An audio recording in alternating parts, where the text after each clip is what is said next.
call this workshop meeting for the Okaloosa County School Board for April 13th, 2026 to order.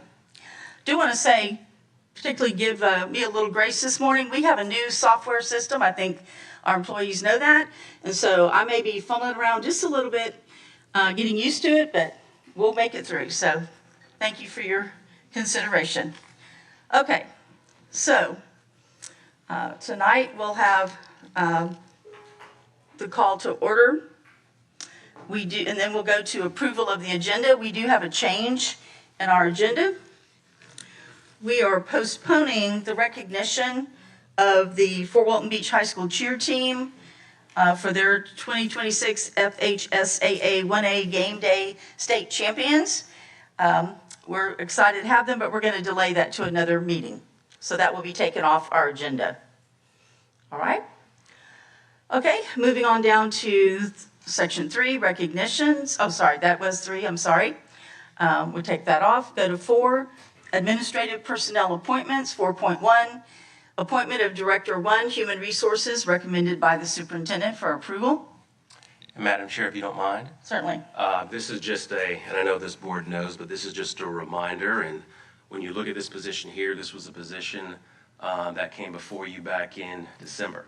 And this was part of the restructure where at that time we were looking at budgets. And in the HR department, we went down a position and then had this position as well during that time. In the December timeframe, that was part of a $235,000 decrease at the district level. As we were going into the 26-27 budget, looking forward in December, this was going to be part of an overall structure of about a $350,000 reduction at the district level. Since that time, we've made additional adjustments, and when you look at next year, that number will go up. And again, don't say that with any sense of pride other than this is something that we have to look at. So next year, we will look at about $480,000 at this point of a restructure for a total of approximately $714,000 at the district level. Over the last number of years, that number at the district level is over $1 million of recurring savings. But just wanted to share that. One adjustment that we've made in some of these administrative positions that come forward, just so everyone's on the same page. If it's something like this, that description is there. And then if it's like a principal position, obviously that's just a normal, you're filling a vacancy and then moving forward. But just wanted to share that that description. And Mr. Superintendent, when you talk about adjustments and cuts, essentially you're meaning we're cutting out positions, correct? So that means salaries. Correct. Okay. And also when you do that, either the task under that position either has to go to somebody else or it doesn't get done, right? So you'll see there's a number of folks who will take on additional responsibilities. Okay. Thank you. Any comments on that? Kudos. I mean, that's business 101, and it's tough. It's tough. From Yeah. you all the way to your staff having to do it. So, good work. Okay. All right. Moving along to section 5. This is public comment, agenda items only, the blue card. And it'll be those who want to address this in the 3-minute. Okay. Moving down to 6, committee and staff reports. And going to the consent agenda. Our adopted rules of, I'm sorry, I'm reading a lot of excess stuff on here. 7.1, approval of the consent agenda. 7.2, approval of the minutes of our disciplinary hearing of March 23rd, the minutes of the workshop meeting of March 23rd, and the minutes of the regular meeting of March 23rd. 7.4, appropriation of District 1 School Board member capital outlay funds to Shoal River Middle School for a football scoreboard in the amount of $2,500, presented by Dr. White. 7.5, appropriation of District 2 School Board member capital outlay funds to Shoal River Middle School for a football scoreboard in the amount of $2,000, presented by Mr. Destin. 7.6, appropriation of District 3 School Board member capital outlay funds to Shoal River Middle School for a football scoreboard in the amount of $5,716 presented by me, recommended by the superintendent. 7.7, appropriation of District 4 School Board member capital outlay funds to Shoal River Middle School for a football scoreboard in the amount of $5,716 presented by Mr. Bryant. And once again, it shows how board members share the wealth, so to speak, and help out schools when we need to. It looks like Shoal River got it this time. Well, now that you just threw me under the bus, I'm out of money, or I would have helped too, all right? I wasn't calling any names there. Yeah, I love it. but if you need to confess, it's good. It's cathartic. All right. 7.8, request to advertise a public hearing for revision of School Board Policy 04-12, Student Technology and Internet Acceptable Use Policy, presented by Mr. Spolsky, Assistant Superintendent, MIS Community Relations. Madam Chair, I have a question on this. Mr. Spolsky, is this a smart glass one? Or smart glasses? Yes, sir. Those smart glasses were added, there's a few modifications to this policy on page 1 and page 6, specifically for those wearable smart glasses. The two most common are the Echoes and the Metas, but Mr. McGinnis worked diligently to make sure that we had a policy in place so those couldn't be worn on school functions. So when you say school functions, and I know cell phones are supposed to be off, even in high school unless they're allowed by the teacher, and during daytime, at school. But when you say school functions for smart glasses, is that prohibited everywhere?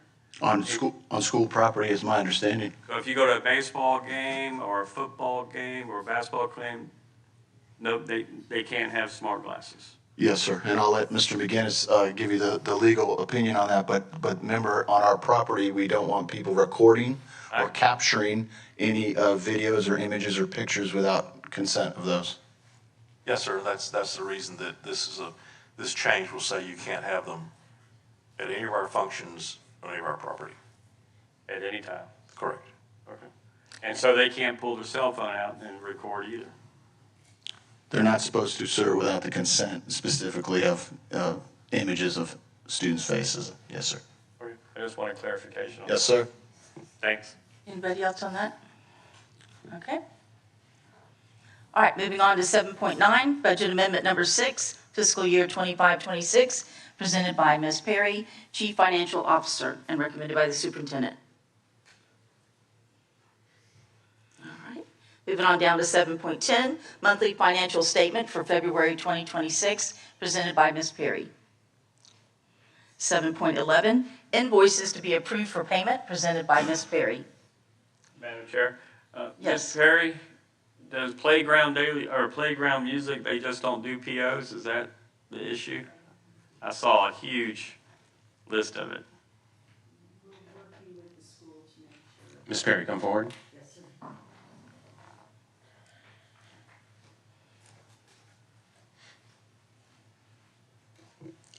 We will be working with the school to make sure that they do things appropriately in the Okay. future.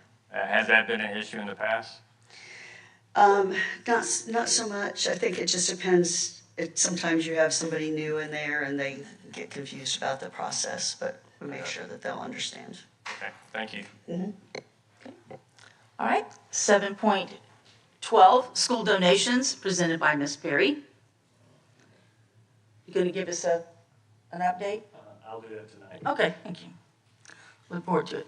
7.13, letter of engagement for district budget, external auditing services, and letter of engagement for internal funds, external auditing services between the School Board of Okaloosa County and Carr, Riggs, and Ingram, CPAs and advisors, presented by Ms. Perry. 7.14, authorization to appropriate federal impact aid funds to make a payment in the amount of $84,261 to charter schools, presented by Ms. Perry. 7.15, fiscal year 26-27 child care fees, presented by Ms. Perry. 7.16, ITB 26-06, annual ceiling tile replacement bid, presented by Mr. Wyndham. 7.17, tag-on bid purchase over $50,000 must go, presented by Dustin Keith, Program Director. 7.18, tag-on bid purchase over $50,000, Polar King International, Inc., presented by Mr. Wyndham. 7.19, amendment to service agreement number 26-53, Modern Therapeutics, LLC, presented by Mr. Wyndham. 7.20, sale and disposal of surplus property, presented by Mr. McElroy. 7.21, permission to open before, after school, and summer daycare program at Pine View School, presented by Dr. Donna Kelly, Principal. I'm excited to see that in our new Pine View. 7.22, permission to open before and after school and summer daycare program at Lewis School, presented by Dr. Nathaniel Chapman, Principal of Lewis School. 7.23, United Healthcare new administrative fees, presented by Ms. Sarah Cato, Risk Management Director.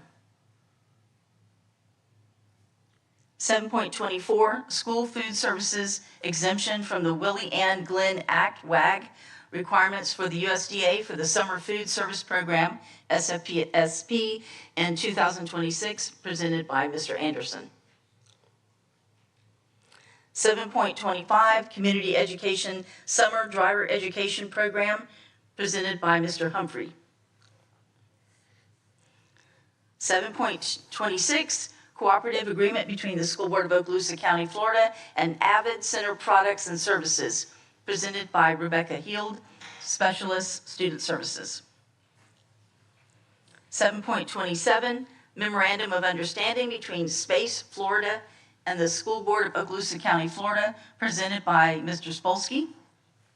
Madam Chair, can I invite Mr. Spolsky to tell me, but maybe perhaps the general public, how interesting of a collaboration this is?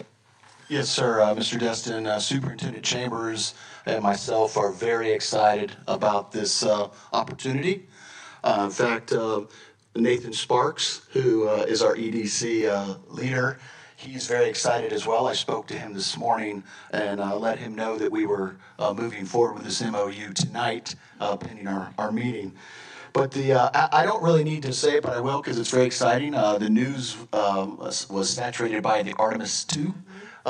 Very successful launch. Actually, it was a landmark launch where they had 252,756 miles from Earth. And Space Florida will help us in Okaloosa County in the Panhandle work with all of the commerce, work with all of the careers, all of the things that we're trying to do. Not to mention, they were a large part of a partner with our Williams contract that just went up at the Shoal River Ranch.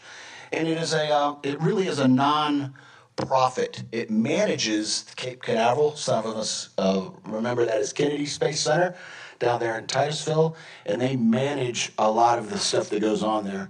They're not a military group like Space Force. That is one of our branches of our military, but they do manage a lot of the launches through there, whether they're private or of the public sector. So the two key pieces would be infrastructure development across our state, along with helping commerce not only in that area of the state of Florida, but up here with all of ours as well. We're very excited.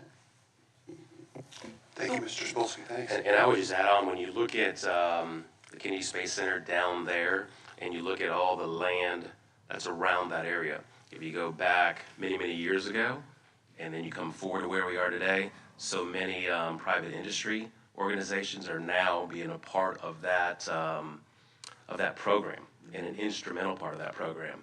And so now when you look at this right here and what we're entering into, it's an opportunity to be a part of that, and it's more importantly for our students to be a part of that. So I know that this will eventually grow over time, but how excited is it when you look at Space Florida, and then you look at some of the other CTE type programs that we have. So this is an opportunity for us to go even deeper in this realm. I'm sure the instructors over there at Choctaw with their space flight, I mean, how they doing with their flight, are real excited about this, because that would go right in with that. I'm sure others, but that came to mind. Madam Right. Chair, Yes, sir. that is exciting stuff. But I was wondering if we could go back to 7.23. Certainly. And I was writing notes and I would like. That's about our health care. Yes, I'd like to see if Ms. Cato could come explain to us and the public. And if I have this right, the estimated annual cost of the new fees is about $250,000 a year. That's correct. We could get as much as a $3.5 million return on that.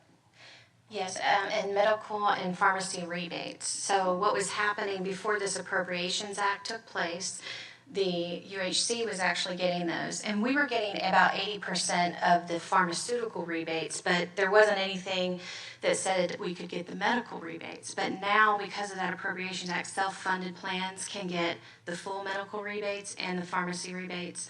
So the ASO fee, which is our administrative fees for UHC, went up during the renewal, and that was in there. And then this that I'm bringing before you guys today is explaining that that part wasn't brought forward to us at the time of renewal, which is where I guess UHC was like, hey, since we're not going to be getting these anymore, just the short version is we're going to charge for something. And so now we're going to charge you for prior authorizations, which, you know, if you don't have an approval for a certain pharmaceutical drug or a clinical expectation, then they have to send it up for authorization from UHC to approve it. Now they're charging like $7 for that. And then a paper claim, if you happen to submit a paper claim, they're going to charge us for that. So really, I feel like it's just a pass-through cost they're sending through us because they used to do that as a courtesy because they were receiving so much on the back end. But now the tables have changed a little bit, and we're going to be able to receive those funds in the health fund. So that's going to be very helpful for, you know, all of our things that we're trying to do to bring back to our employees. Well, I think it's great. I mean, board members, I mean, I'd pay that all day and every day for that return. I mean, that's a great move. And while you're up here, Yes, ma'am. I know you're going to say a lot of people helped, and I know they did, but I would like to give you credit for opening up the health clinic for our employees. It was a great ribbon cutting last week, so exciting. I've had non-employees in the area go, I wish we had that, so a lot of people are envious. It's, and I know they're even continuing to add, like you're showing the physical therapy room. Well, that's a vision. You know, we haven't agreed to physical therapy, Right, but yes, my but that's an vision is idea. one day. Yeah, that's an idea. They have a space for it. But also, I've spoken with employees who've utilized the clinic and talked about how easy to get in there, how professional, how accommodating, the whole thing. I've not heard any negative about the use of that clinic.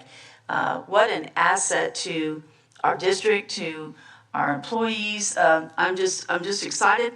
I've been able to be out in some public meetings lately and speak about that, and been very proud. And I've gotten a lot of, you know, wonderful response to, wow, that's really amazing. So kudos to you and everyone that helped with that. I'm just excited that we're being able to offer that to our employees. It's really exciting. Thank you for acknowledging me. I appreciate that. It, like you said, that was such a collective of so many minds, and I just may have been driving the bus there.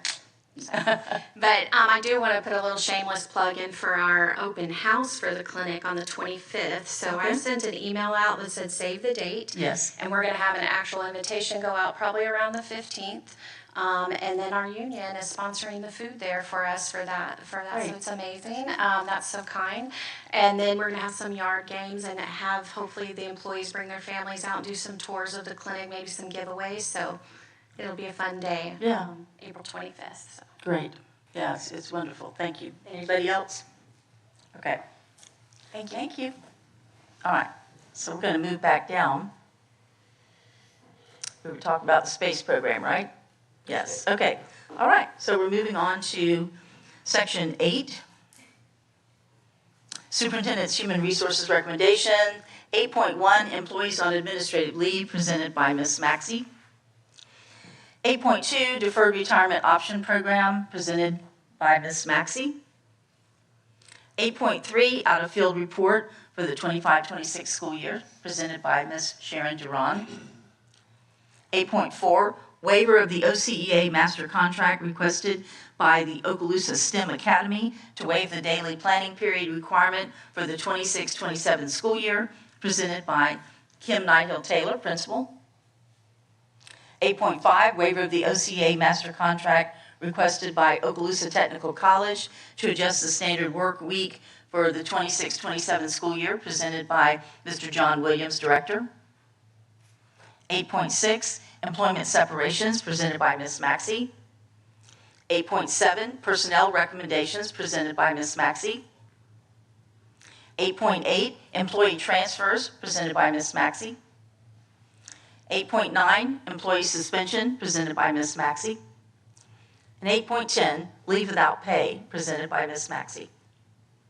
At this time, there's nothing on the discussion agenda. 10, construction program owners representative business. You have a meeting today, right? Meeting today, report tonight. Great, looking forward to it. Okay.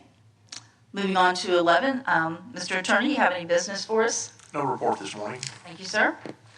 All right, going down to 12, superintendent's business, Mr. Chambers. Thank you, Madam Chair, School Board. As many of you know, that April is the month of the military child, and I see that you are already Got my purple up. purpling up, so just absolutely appreciate that. This Wednesday is an official purple up, so wear your purple on Wednesday as well. We know in this county how important the military is to what we do. We have several bases across Okaloosa, and those students who are with us, I think it's important how we take care of those students. Just like many in this county, I was a military dependent, so just something special. So I want to just piggyback on what was just said a moment ago with the employee health clinic. We were all at the ribbon cutting. I think that was a great moment for this school district. And I think, as you acknowledged, Ms. Cato, HR, the BOG, who has been working on this for some time. I think when you look at the vision is, once this is established, to look at this health clinic grow in other parts of our county, but the first piece, making sure that this goes successful. It was nice talking with the gentleman over Marathon who's working with this health clinic, talking about the utilization at this point being something that is very high and something that he doesn't necessarily see everywhere. And I think that's due to the way that this has been marketed, the way that this has been communicated with our employees. So just very much appreciate that proactiveness. And it was neat to walk through there, but at no cost to the employee. And then on the prescription side, no cost as it pertains to those prescriptions that are there and readily available. And if they're not, they have the ability to go through their normal processes to get their prescription. So I just think that this is great for employees. I do want to segue. I was down at the superintendent's meeting in Orlando, and we have roundtable discussions. And one of the topics came up because they saw this on the social media, so they asked about the health clinic, and I was just proud to be able to describe what was happening here, and then many others then taking notes and saying that this is something that they're going to look towards and how can we do this. So Ms. Cato, you might be getting some phone calls from other districts, but it's just nice to see what you're trying to do in addition for employees. When you're in a time where budgets are tough, and I'm going to segue there for a second, but when budgets are tough and you don't necessarily have the ability, and I'm just going to speak for this past year, to do what you would like to do for your employees, what you should do for your employees, it's nice to be aggressive on the health side, to be able to give them many opportunities. So just proud of this. On the budget side, it's interesting right now across the state, and I don't mean this with any negativity, but there are counties right now that are being taken over by the state because in essence they're running out of money. There are counties who are going below thresholds in order to continue to run districts. There are counties right now who are going through the process to close schools. There are counties right now that are going through what we've been going through, making tough decisions. So this is something that think is paramount right now across the state of Florida when you look at budgets, when you look at decisions, and when you look at the path forward. And everybody has their own path forward. We have ours. But I would love to say that, you know, you come back rejuvenated, but a lot of serious conversations revolving around continue to move forward to do great things for students and wanting public education to continue to be the #1 choice. The vouchers is a huge conversation across the state and impacting some of the biggest counties in our state. So it was very enlightening to hear from others through presentations and then just through conversation and roundtables and then just conversation in general.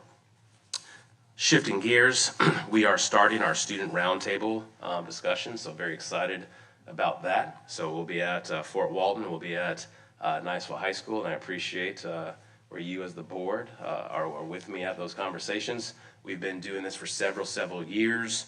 The vape detectors is something that came out of these student roundtables, so it's something that we then implemented.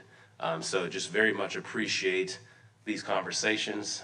Ms. Smith has let me know that they've been working and preparing, and they have questions for us, Mr. Destin, and I just appreciate that.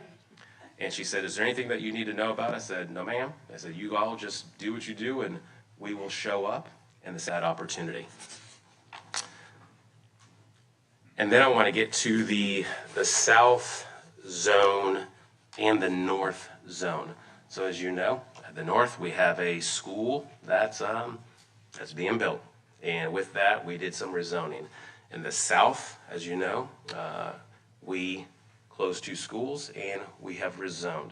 Just want to let you know that in the South Zone of our county, we have our elementary schools who are doing open houses for those families, answering questions for those families, and being very inviting to let them know, one, where the school is, acclimating them to the school, and then giving all types of information.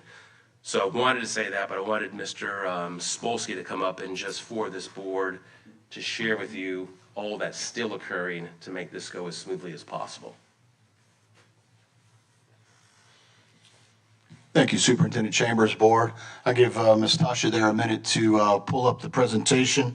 And as Superintendent mentioned, we this week alone have 3, I'm looking here at my notes, 3 different open houses, block parties, parent community events where those students that were displaced from those 2 schools in the South.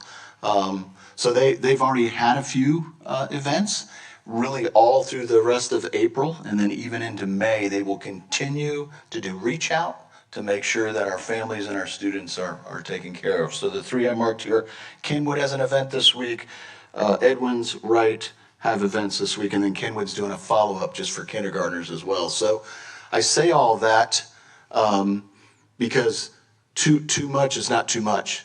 They really need a lot of help right now and just finding out how the flow will go for each of our families. And I'll mention in the presentation here a little bit about COE. So I want to go through some of these numbers with the board, with our Madam Chair, and just talk about the South as it pertained to closing the 2 schools. But we've got a big event happening in the North, right? And Mr. Meyer behind me is working weekly, daily, hourly to make sure Pineview launches. So I'm gonna let you take us through the slides here, Ms. Tasha. Next slide. Our purpose and priority as it pertains to this specific report is we had to realign both the North and the South End for 2 different reasons. One, for a new school, and then obviously because the zones needed to change in the South. And then as we did that, we needed to make sure that when we go through consolidation, that zone was clear. Our superintendent made it clear. Our priority was to take care of families and employees at those 2 schools in the South. And obviously, the priority in the North was to create balanced enrollment zones. So very, very similar mission in the end. 2 different reasons why the mission needed to happen. In this presentation, you can see the note there is these are projections based on multiple factors, right? As it pertains not only to residents, but COE and some of our kindergarten histories. Last year, we struggled with some of our kindergartners in some of the schools where we thought we would hit the mark, as we had for decades. If J.C. Connor or Wendy Meserve was off just 10, and our superintendent has mentioned this, that was a lot. And nowadays, with vouchers, it's a little tougher. And of course, COE didn't exist in those times as either. Next slide, please. So I created this graphic for the north end. So I want you to kind of think through the north and look at how some of these actually are pairing out. I put this in a table form for you as well on the next slide, but we'll stick in this slide for just a second, Ms. Bates. And that I want you to see enrollment at Davidson Middle School was about 1,100, projected to be at 955. Crestview, 2388, 2316. And they were not affected in the zone, so to speak. Walker, 781 to 723. Southside, about the same with the K2 emphasis there. Riverside went down about 150. Shoal River went down about 200, and that was from a poll with Pine View. So you can kind of see how each of these schools, Antioch, about the same, as it pertained to Pine View coming in there in that 40-acre parcel, and then these northern schools being adjusted. And of course, Laurel Hill is up there anticipating growth over the next few years with some of the neighborhoods that are going in. Okay? And before you go on, as this board knows, when the whole thought process of Pine View was being considered, the whole point was to look at our elementary schools in the north and our middle schools at the north that were over capacity, to build that new school, to create capacity at those elementary schools and the middle schools in the north. And you can see how the capacity has come down, which still allows for growth at Pine View and still allows for growth as we go forward in those other schools as well. Thank you, sir. So I put this slide here, so as you're out there as school board members, us as folks working in MIS, we are granular and we work to the exact number. But these numbers are at the 5s or the 0s. So as school board members, you're out there and say, well, how many folks are at Walker? 725. We know that could be 723 or 730 at the beginning of the school year, but these are called our front-facing numbers. We've used those before in these presentations, so I wanted to make sure that you had an opportunity to see those as well. And it's very important, as senior staff, we will track these numbers between now and the start of school as it pertains to capacity, because we're watching those numbers with Schools of Hope and any of those pieces as well. Okay? Next slide, please. Mr. Spolsky, can I- stand by, No, Ms. that's Bates. fine. When it comes to Pine View, that's a unique situation, unlike other schools where people tend to register where they are. So how are we coming along with that? I know we're doing some registration and shifting, but that people can make a decision up to when school's starting. So how, you put a projection up there of 815. Yes, I ma'am. believe the school capacity is around 1,000, something like that. Anyway, where are we on that? Are we, do you have any idea? Yes, ma'am. Great question, Madam Chair. I'm glad you went that direction. A couple weeks ago, we were at about 773. Friday, we were at 806. I mean, it's going fast. And what's happened is Doc Donna, the principal there, and Kimbrough, the assistant principal there, are working not only with our communication team here, but also with Donovan, our marketing team. There's been a lot of push-outs. There's been a lot of energy.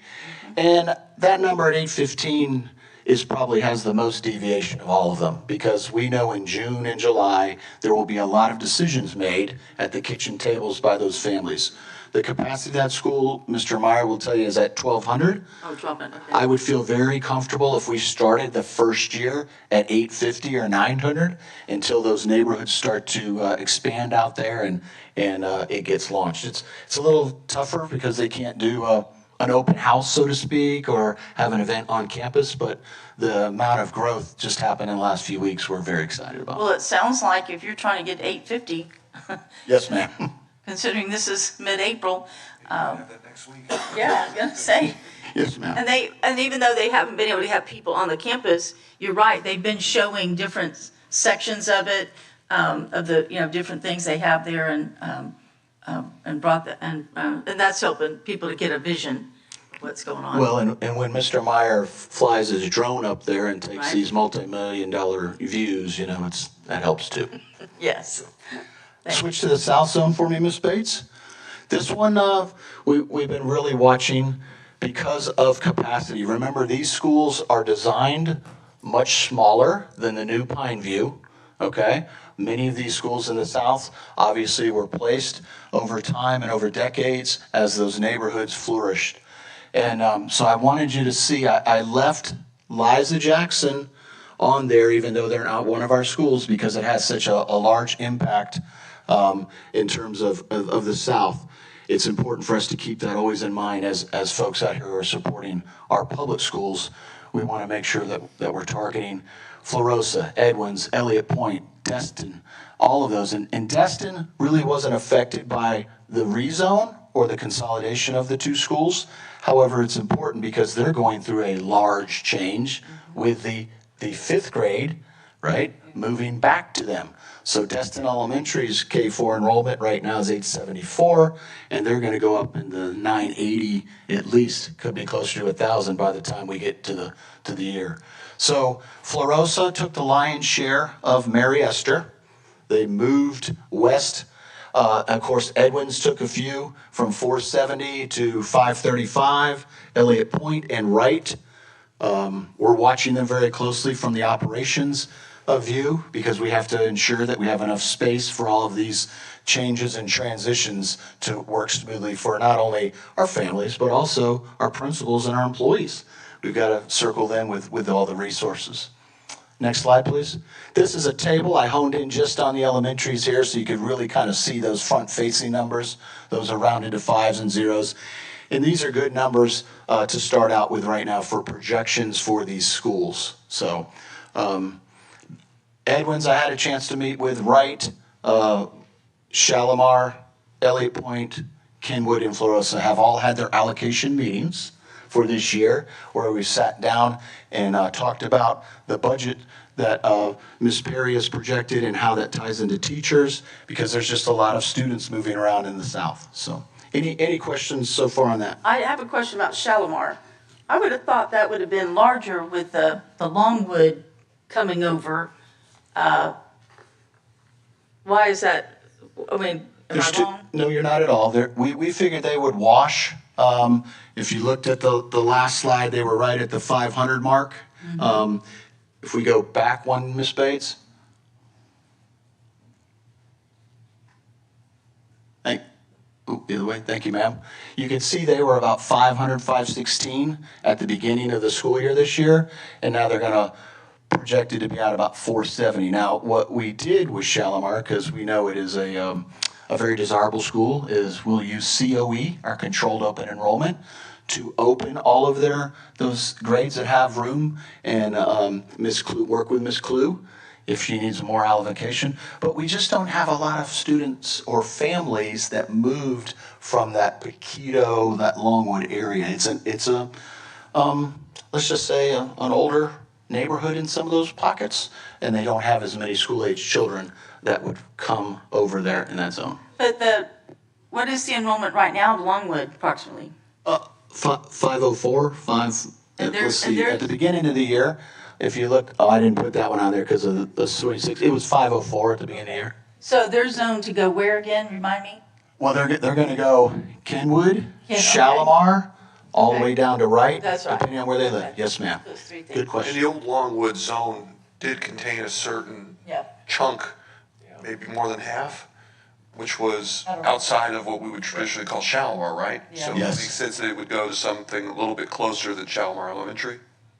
And that's what I was just about to say, Mr. Destin, so you're spot on, and great question. But when you look at the Longwood zone, it's very simple. It's very similar to some of the zones up north where it's not necessarily what you would think right around that school.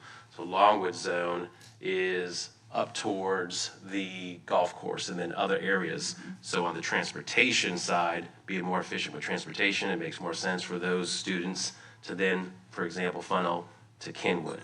But I think one of the key pieces and strategic pieces that Mr. Spolsky just stated, because they know specifically there's a certain area that's zoned for another school, but those students already COE into Shalimar. So that 470 number allows for that group to COE in, and there'll likely be others that will COE in there. So I think that's something that Mr. Spolsky and his group are looking at in terms of knowing that that school population will likely rise and have the capacity to.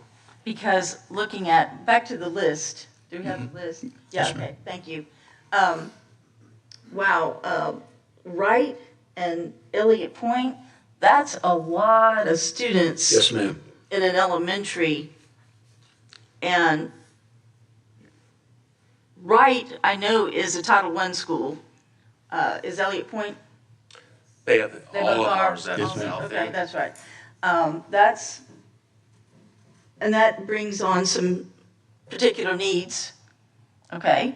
And also other populations like ELL and all that. How are we kind of looking at that? That just seems like so much, and I was looking back at Shalimar. I think that's why I was looking at that, because now Elliott Point is not coming out of Longwood, but Kenwood and Wright, that's the main one I'm concerned, is that 725 at Wright just seems to be a lot on them. So when you look at these numbers here, so first of all, spot on question again. When you look at Wright, you look at Elliott Point, so they're obviously going up in enrollment with students transferring to them. So will they receive services? Absolutely. So we know we'll have ESE units that will go there. We know that we'll have ELL students who will go to those schools, so extra supports there. But when you look at the north end, which is also all Title I schools other than Antioch, those numbers are greater than these numbers right here that we're looking at. So these elementary numbers are higher than what these schools have been in a while. However, when you look at some of these schools, we're getting back closer to where they used to be. Okay. So when you do close two schools, obviously other schools are going to go up. But again, the question is very appropriate because we want to make sure that we have resources for those schools that are now gaining students. And now it will be Dr. Small and her group looking at that. Ms. Lightmore's been a part of this right now, making sure that we're taking care of these things, but we have to be able to do that. And also infrastructure-wise. Now, I know at Wright, we added on some stuff, but at Elliott Point, we did classrooms, didn't we? Okay, so that helps expand that. At Wright, we didn't do classrooms. We did a new cafetorium kind of thing, right? Yeah. So we have the new cafetorium, and then the old cafeteria, as this board has helped us direct, all those old cafeterias are being turned into classroom space. So you'll see that at Wright. That's already occurred. At Edwin's, that will occur eventually at Shalimar as well. So we're going through all those processes. It's happening right now at Plu, Ruckle, and other areas. Okay, so for the ones here, Wright and everything, have we started on that at Wright? Are we there? You guys just approved it, it's gonna go up a bit. Okay, so we gotta do that, okay. But I'm just trying to make sure we're not, that we're able to accommodate all the students and not have them, squished in there, so to speak, when we open up in the fall. Because I just think that's, obviously the best. We do have a class size policy and all that, but just making sure we have room for everybody. Well, I'm smirking just a little bit only because that's one of the questions that came at the very beginning in December. So good question. But we would not even go through this process if we didn't have space. I know, yeah. Madam Chair, a request to the superintendent or Mr. Spolsky. Can you give us an updated table of all our schools with capacity and these projected numbers? Yes, now that we have this data here on the south and the north, I speculated that Mr. Heinley might ask about the central. We will have the entire, all 38 on there, not only showing last year's and the new projected, but also capacity, so you can see that. That's critical for not only my side of the house with the numbers, but for operations. And interesting enough, curriculum instruction needs that for instructional materials, resources, and all those pieces that are associated with it. So yes, sir, we'll have that. Thank you. Yeah, that would be helpful because we've had so much, now that things are settling a little more, we can kind of get a better look. But Yes, ma'am, Madam this Chair. is very important information, and appreciate you bringing this to us. And I would just offer maybe just a little historical background. And there are a few folks that might remember when Blue Water Elementary, we were about 900 and coming close to 1,000 students at one time. So these are in fact large numbers, but we've been there before. Thank you, sir. Next slide, please. So I just wanted you to see our communication that will continue to be ongoing along with our COE pieces.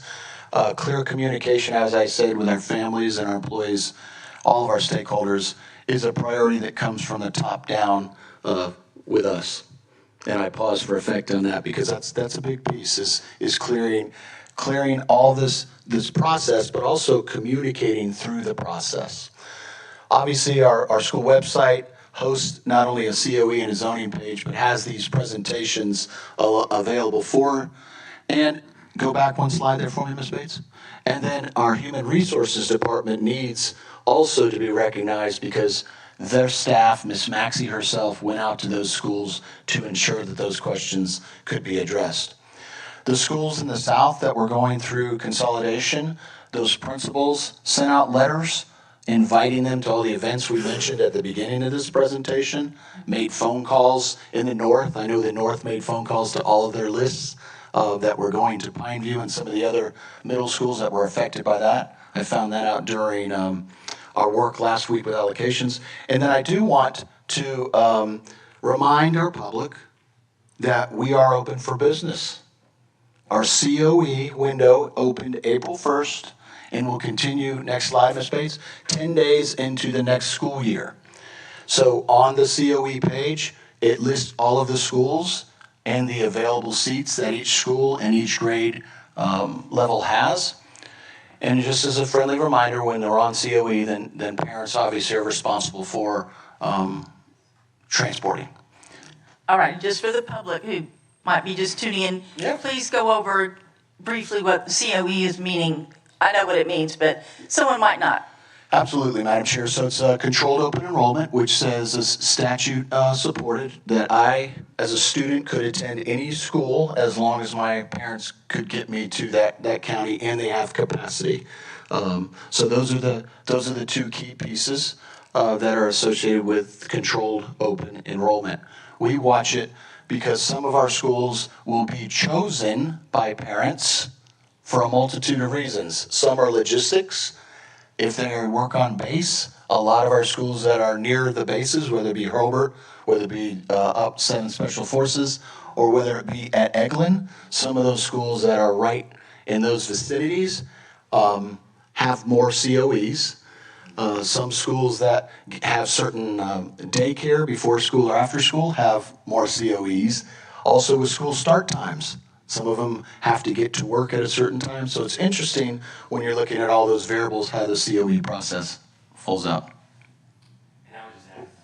And I would just add, I was going to share it a little bit later, but in this context right now, so Mr. Spolsky said, we're open for business. And so I was blessed this past week to be able to share some of the things that we're doing. School districts across the state are looking at marketing and how they're doing things differently. And we've said here at this board, if we continue to do things the way that we've always done, we're going to see more students exit. And so one of the things, and these are not final, these are still things that are all in the works, and I've alluded to them.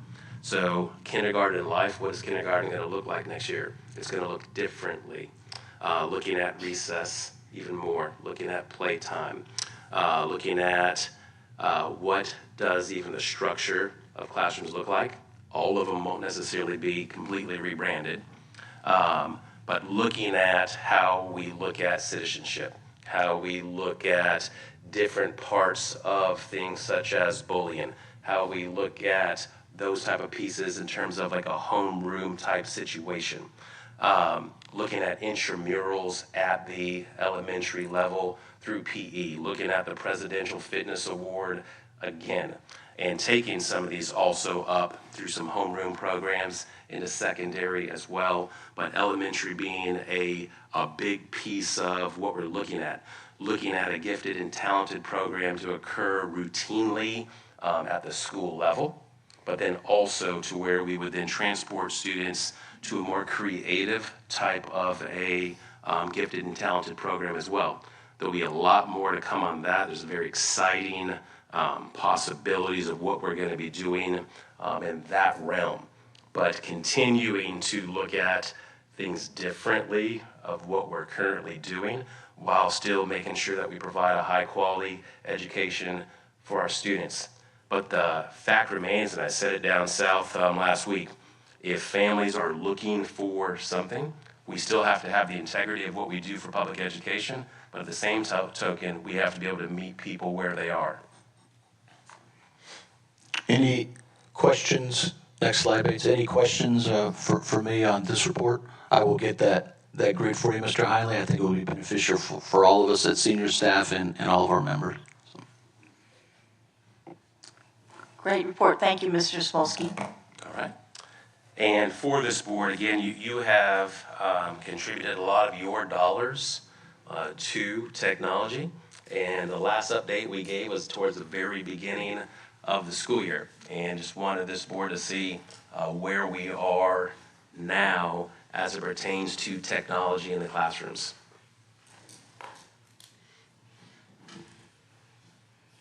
Morning, Ms. Ross.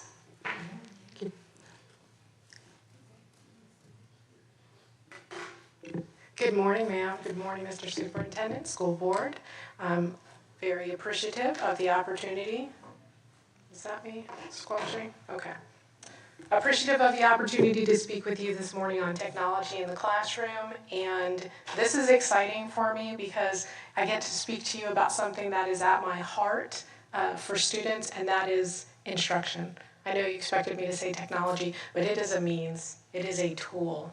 And what we're really looking for is student success. Opportunities to increase their engagement, to increase their outcomes, to deliver personalized experiences, and technology is a driver of those opportunities. So with that, let's begin. Why? The importance of guided instruction. So overt technology instruction.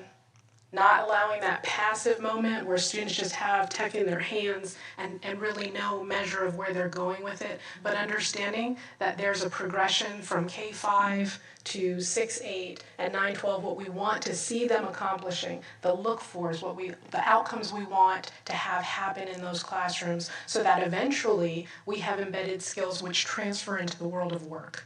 So there's a lot of text on this, but overall understanding that we are explicitly looking for guided and structured use at the elementary level.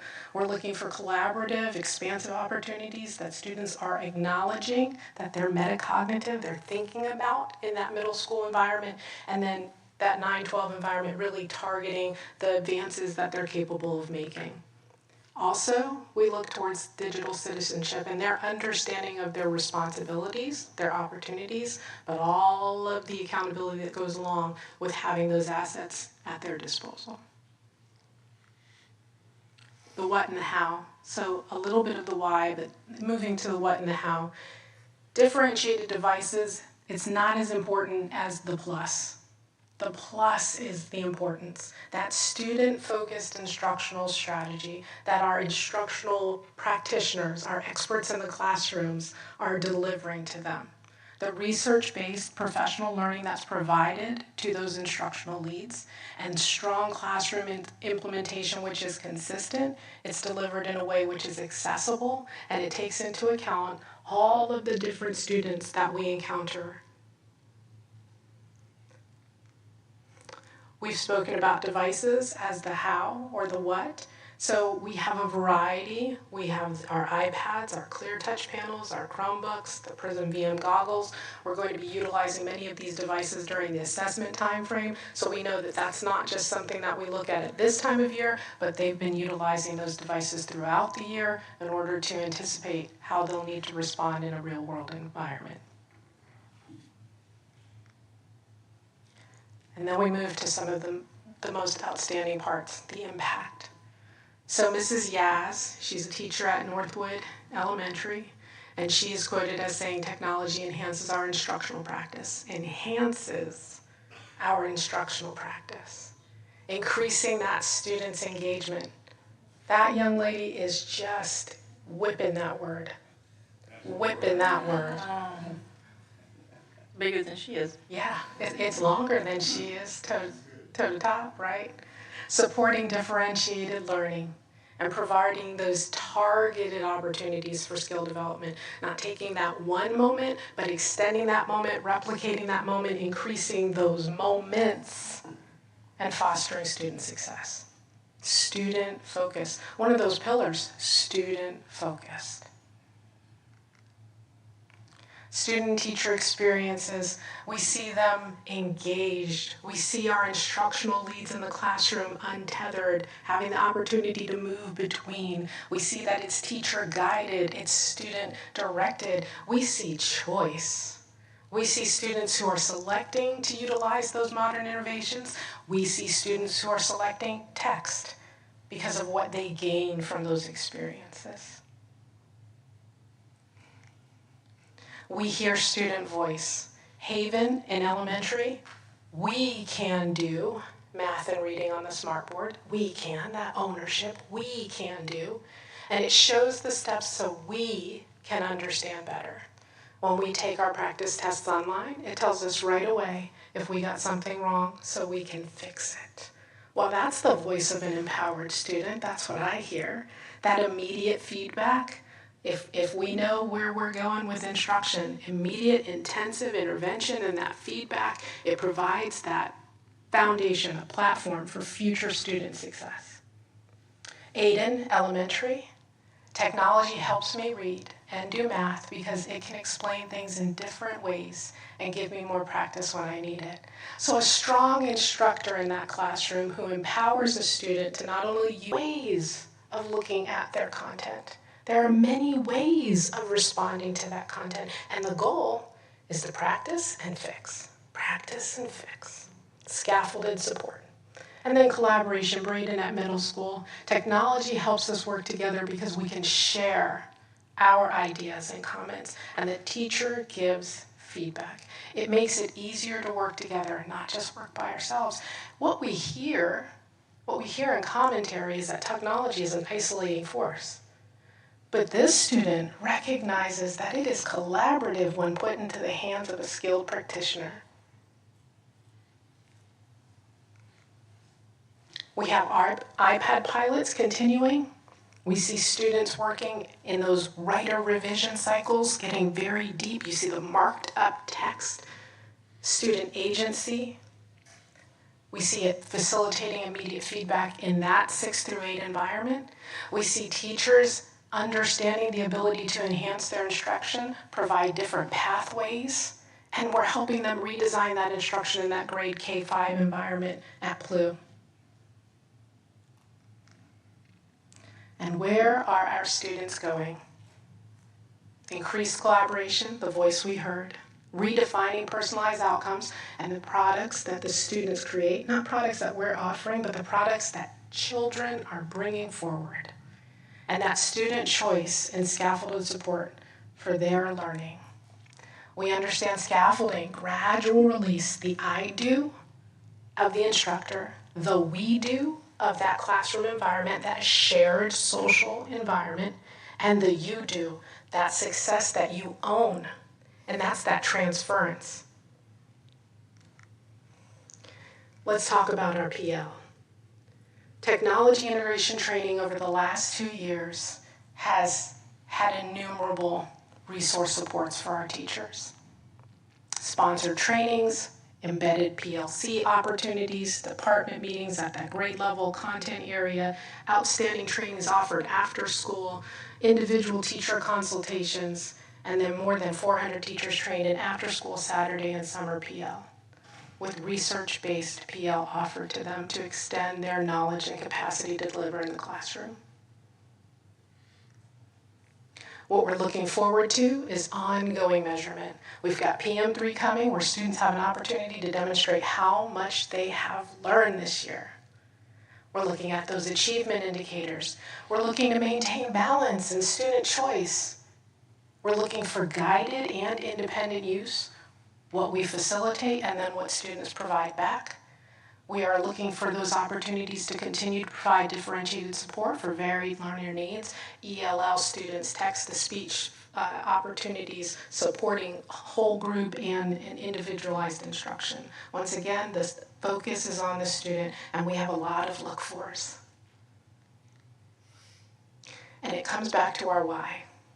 You know, our 4 pillars, our academic excellence, that student focus on looking for those student successes, the continuous learning environment that we have, that we offer like nobody does in Okaloosa County School District, and obviously modern innovation, but not innovation for the sake of innovation, but always keeping our eyes on maintaining student success, looking for those outcomes in the world of work and our graduations. So it's been my opportunity and my pleasure to provide you with this technology update, and we look forward to demonstrating more capacity in the future. Thank you very much. You know, if you could just record something and every morning, every teacher could hear that and get motivated, wow. Because I'm ready to go. Will you hire me? Yes. Again, I'm ready. I'm ready to go back. Let's do it. Let's do it. Can I go in the classroom? Yes. That was excellent. And you know, one thing I'm looking at those desks, one of the things, there's a whole other feel of this collaboration, those classrooms I've been in, even the physical arrangement of students, you know, way back when, and some of y'all are with me, don't be shaming me, we lined people up. You get those desks lined up, everybody's gonna sit right here, we do the seating chart, and now it's so much more open and collaborative, and I just, it's exciting, it's energetic, and it certainly is showing some great improvements for our students and success, and it's and certainly your passion for it is I could just sit here and listen to it all day. So thank you so much. Thank you, ma'am. So I wanted to give you that update, and the only added piece I'll say there is, you know, we have implementation level at all different levels, so to speak. So just appreciate where it all hits, which is in the classroom with the teacher. And so just appreciate what our teachers are doing each day.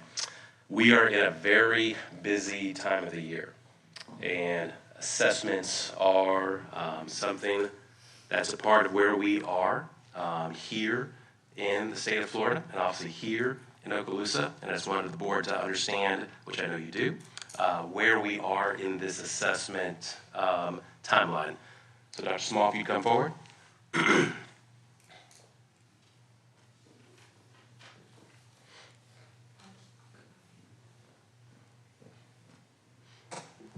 Good morning, Dr. Small. Check, check. All right. Thank you, Ms. Ross. That was awesome. Feeling very inspired to segue into spring assessment because students and teachers work so hard all year long leading up to this moment in time that we're embarking on right now, which is the spring assessment. Students have set goals with their teachers. They've worked very, very hard, and I'm excited to share with you the schedule. So we'll start with elementary assessments. Oh, I have control. All right, here we go. So elementary statewide assessments have already begun. I just talked with Beth Barnes, who coordinates this for us, but the writing has just completed. And we got a wonderful message from her that 95% or greater of our students have already completed the writing test, which is a fantastic feat. That's a lot of students, and I'm very, very grateful for not only the devices that allow this to happen efficiently, but also the infrastructure not having crashed, with our internet. It went off very smoothly. This is a wonderful trial run to get ready for our reading, math, and science testing that will be forthcoming. But the month of May is packed, as you can see, with FAST PM3, stretching all the way through the month of May. You've got your ELA and your math, grades K2, FAST. They utilize STAR Early Literacy, STAR Reading, and STAR Math. Most of the schools will finish mid-May.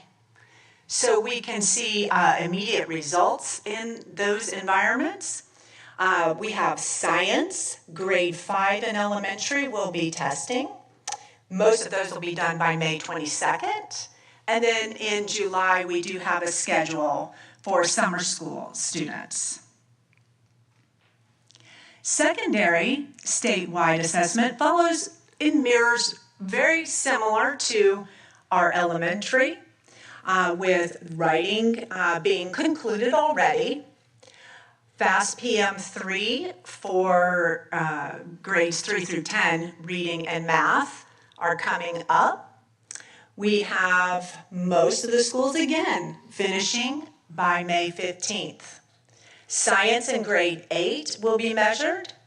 And then we have end of course exams.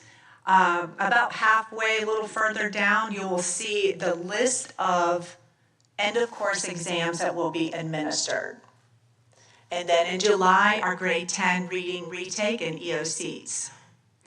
Just a note, EOC tests count for 30% of the students' overall grade in the course and are a graduation requirement. This slide represents all the other tests, okay? So our secondary students who are enrolled in AP courses, ACE and IB, have rigorous testing happening in May. This is carefully scheduled out, as you can see. And hopefully this, you can see the representation of senior exams, the 12th through the 15th. And then third week in May starts exams on a Friday. We have Memorial Day holiday, and then end the last 3 days with exams there as well. So we are very, very excited to see those results. I have 100% confidence that we create one of the best testing environments that a student could experience within our schools to sit for a high stakes test. Very, very proud of what we're about to walk into, and I look forward to sharing some results as they reel in. Thank you for your time. I have a question about the student.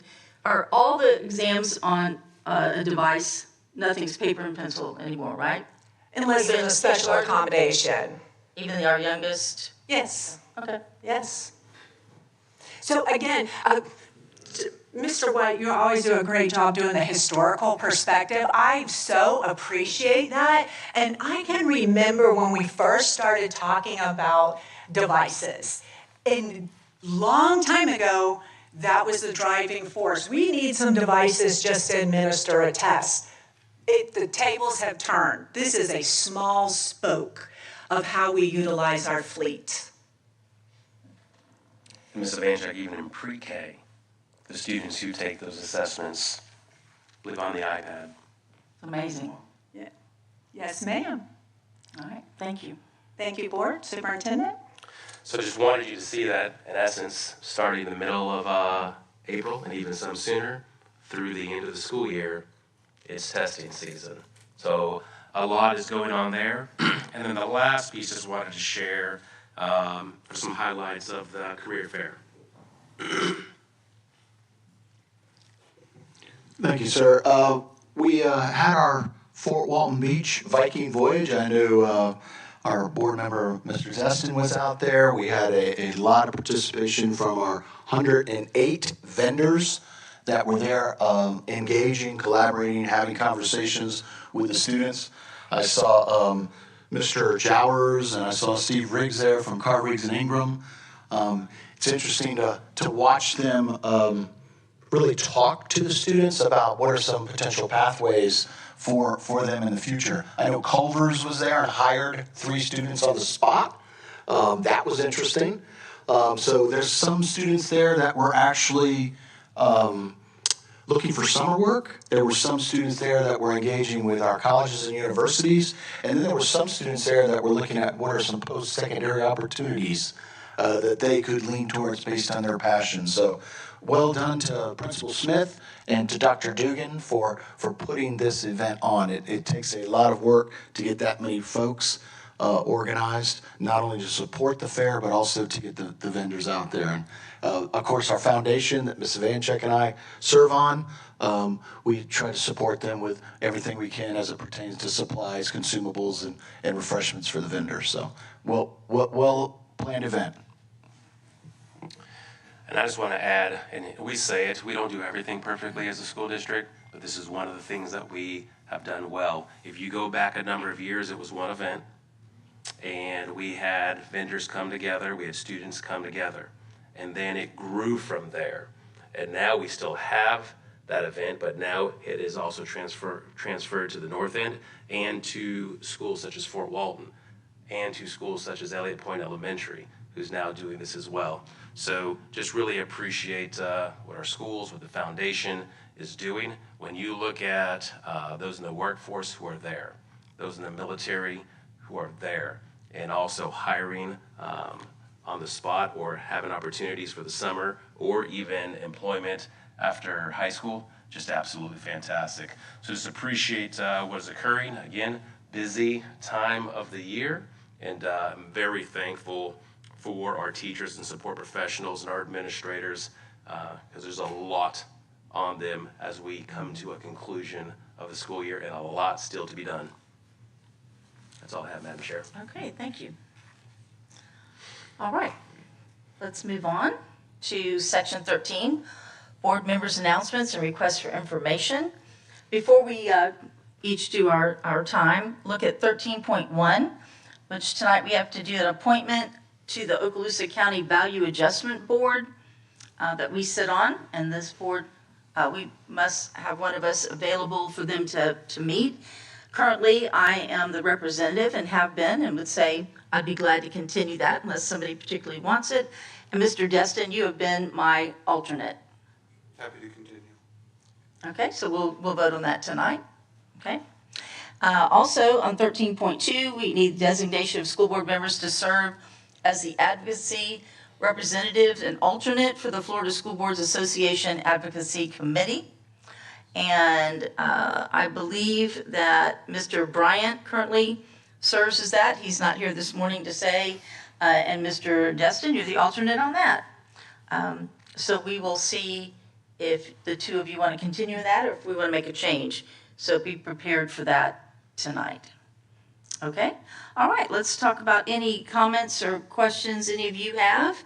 So, Dr. White, can I start with you, please, sir? Nothing tonight, today. All right, thank you, sir. All right, heading this way, Mr. Destin. I'm just gonna brag on Fort Walton Beach tonight. Okay. That'll be good. All right. Mr. Heinley? Nothing outside my tradition. Today's 13th, board members. Who was the 13th president of the United States? If you know it. I think that was Fillmore. You are correct. What's his first name? Oh, I had. Hold on, I had a, Millard. Yeah. Yeah, very good. I had an Uncle I Millard. was going to say Willard, but Right. it's Millard. 31 plus 13 is 44. He's the 44th president of the United States. That'd be Mr. Obama. You are correct. Oh, also back on Fillmore, he was the last one of the Whig Party to get elected. He was kind of controversial. History hasn't treated him so well because I think he was a little bit of a over-enthusiastic with enforcing the Fugitive Well, Slave his Act. name was Millard. Well, and that could play into it too. Harsh, like Eugene. Or a boy named Francis. Yeah, Boy boy named named Sue. Couple of things. Okay. First of all, Mr. Superintendent, I do have a request, please, and I'm assuming the board. I understand that there's been a parent survey out from our food service, asking parents to give some feedback, because I know this year we were out with a new provider, Airmark, that we have. And since that's gone out, I would, typically, that's used by our food services, but I would like to have a copy, and maybe my fellow board members as well, as what those parents are saying. I have been approached about some concerns, not major, but some concerns about our offerings. And so if you could please get with Mr. Anderson and see if he could work that out to get it to us, I'd appreciate it. Absolutely. We'll work with Mr. Meyer and we'll take care of that. Okay, thank you. All right. All right, I do have a couple of things to announce today. First of all, a couple of really neat things in the CTE line. First of all, as you know, Baker has a criminal justice program, Ms. D'Amica McClendon, and this is the first year they've been able to compete.